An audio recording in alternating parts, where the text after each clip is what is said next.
Welcome to the Genius Factory. Enjoy the video. You start now by verifying the physical basics. Confirm the dongle is fully seated in a working USB port and that its LED or switch shows power. While you do that, make sure you have administrator rights and the manufacturer driver file ready because many fixes require a reinstall. Once done, check compatibility, 32-bit versus 64-bit or Windows versus Linux, so you avoid wrong drivers. This short verification prevents wasted steps later and speeds up the diagnostic path. Now you perform the core software work. Open Device Manager or your OS device settings and locate the Bluetooth adapter. Note any error codes. If present, uninstall the device and its driver, then install the latest driver you downloaded, or let the OS fetch one via update.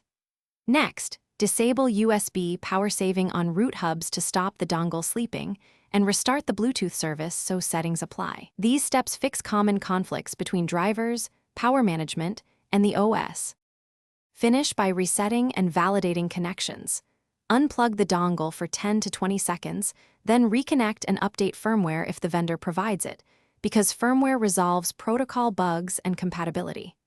Repair your headset or keyboard, test functionality and range, and make sure other Bluetooth radios on your network are not interfering.